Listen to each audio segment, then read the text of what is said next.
ঢাকার বুকে দাঁড়িয়ে আছে প্রায় ৩৫০ বছরের পুরনো এক রহস্যময় দুর্গ, যার নির্মাণ কাজ আজও অসম্পূর্ণ। কেন থেমে গেল এই রহস্যময় দুর্গর কাজ, কি এমন ঘটনা ঘটেছিল এই রহস্যময় দুর্গর সাথে, সেটা জানবো আমরা আজকের এই ভিডিওতে। আসসালামু আলাইকুম এভরিওয়ান, কেমন আছেন আপনারা সবাই? আশা করছি যে অনেক বেশি ভালো আছেন। আলহামদুলিল্লাহ, আপনাদের দোয়া অনেক বেশি ভালো আছি। আমি এখন দাঁড়িয়ে আছি ঢাকার পুরান ঢাকার ঐতিহাসিক লালবাগ কেল্লায়। এটি মুঘল আমলের একটি দুর্গ, যার বয়স প্রায় ৩০০ বছরেরও বেশি। তো আজকে আমরা এই ভিডিওতে জানবো ইতিহাস কেন তৈরি করা হয়েছিল, ভিতরে কি কি আছে, রহস্য এবং বর্তমান অবস্থান সম্পর্কে।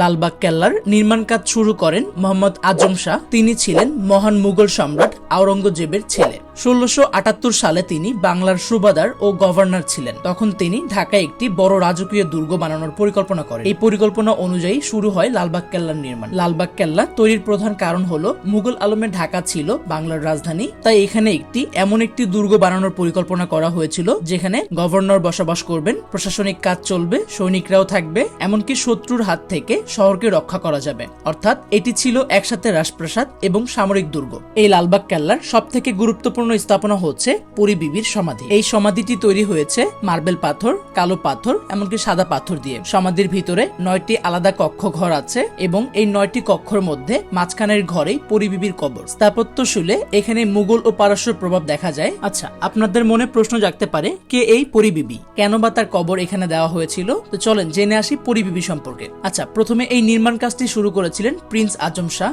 কিন্তু তিনি মাত্র ১৫ মাসই কাজ করার সুযোগ পান। তারপর তাকে দিল্লিতে ফেরত যেতে হয়। এরপর এর দায়িত্ব পান বাংলার শক্তিশালী সুবাদার শায়েস্তা খান। তিনি কেল্লার কাজ চালিয়ে যাচ্ছিলেন, কিন্তু ১৮৮৪ সালে একটি দুঃখজনক ঘটনা ঘটে। তার অত্যন্ত প্রিয় মেয়ে পরী বিবি হঠাৎ মারা যান। তার মৃত্যুর পর শায়েস্তা খান মনে করেন এই জায়গাটি অশুভ। তারপর থেকেই তিনি এই কেল্লার নির্মাণ কাজ বন্ধ করে দেন, যার কারণে লালবাগ কেল্লা আজও অসম্পূর্ণ একটি দুর্গ হিসেবে পরিচিত। এছাড়াও কেল্লার পশ্চিম পাশে রয়েছে একটি সুন্দর ৩টি গম্বুজ বিশিষ্ট মসজিদ। এই মসজিদে 3টি গম্বুজ, মোটা দেওয়াল, মুঘল স্টাইলের খিলান দরজা এখানে ব্যবহার করা হয়েছে। আজও মানুষ এখানে নামাজ পড়তে আসেন। এছাড়াও এখানে আরো একটি কক্ষ আছে দেওয়ান ই আম নামে।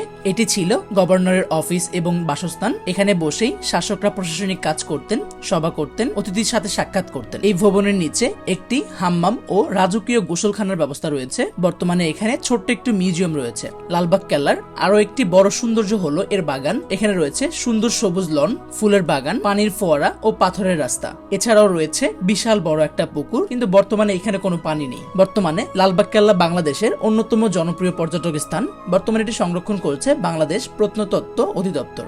আজকের ভিডিওটা কেমন ছিল অবশ্যই একটা কমেন্ট করে জানিয়ে দিবেন। আপনার একটা কমেন্টে আমাকে পরবর্তী ভিডিও বানাতে অনেক বেশি উৎসাহিত করে থাকে। এবং আজকের এই ভিডিওতে দেওয়া ইনফরমেশনগুলো যদি কোনোভাবেই ভুল হয়ে থাকে আমাকে জানিয়ে দিবেন, অবশ্যই আমি সংশোধন করে নিব। ভালো থাকবেন সবাই, সুস্থ থাকবেন। আসসালামু আলাইকুম।